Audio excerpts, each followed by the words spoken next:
மாவட்டம் பழையனூரைச் சேர்ந்த விவசாயி மணி என்பவர் தகவல் அறியும் உரிமை சட்டத்தின் கீழ் கேட்கப்பட்ட கேள்விகளுக்கு தமிழ்நாடு நுகர்பொருள் வாணிப கழகம் பதிலளித்துள்ளது. அதன்படி கேட்கப்பட்ட கேள்விகள் என்னென்ன, அளிக்கப்பட்ட பதில்கள் என்னென்ன என்பதை தற்போது பார்க்கலாம். விவசாயிகளிடம் நெல்லை கொள்முதல் செய்ய 40 கிலோ கொண்ட மூட்டைக்கு எவ்வளவு பணம் வசூலிக்கப்படுகிறது என்று எழுப்பப்பட்ட கேள்விக்கு நேரடி நெல் கொள்முதல் நிலையங்களில் நெல் கொள்முதல் செய்ய அரசால் பணம் ஏதும் வசூலிக்கப்படுவதில்லை என்று பதில் அளிக்கப்பட்டுள்ளது.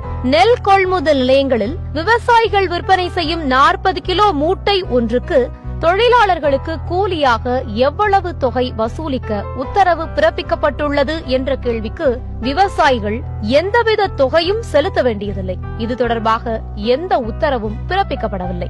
நெல் கொள்முதல் நிலையங்களில் நெல்லை கொள்முதல் செய்வது மாநில அரசின் பணியாளர்களா அல்லது மத்திய அரசு பணியாளர்களா என்று எழுப்பப்பட்ட கேள்விக்கு நேரடி நெல் கொள்முதல் நிலையங்களில் மாநில அரசு பணியாளர்கள் மட்டுமே நியமிக்கப்படுவர் என்று பதில் அளிக்கப்பட்டுள்ளது.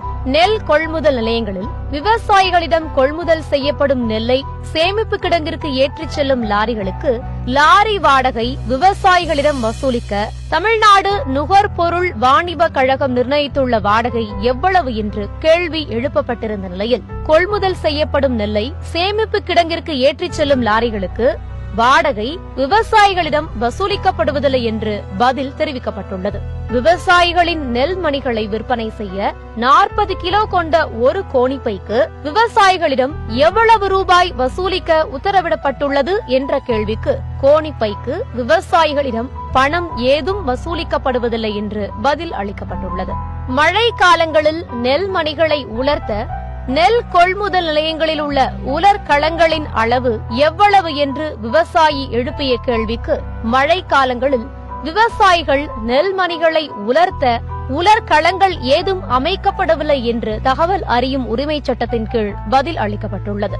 கொள்முதல் செய்யப்படும் நெல் மூட்டைகளை லாரிகளில் ஏற்றவும் இறக்கவும் ஊழியர்களுக்கு கூலி எவ்வளவு வழங்கப்படுகிறது என்று கேட்கப்பட்ட கேள்விக்கு சுமை பணியாளர்களுக்கு டன் ஒன்றுக்கு 3102 ரூபாய் அரசால் வழங்கப்படுகிறது என்று தெரிவிக்கப்பட்டுள்ளது.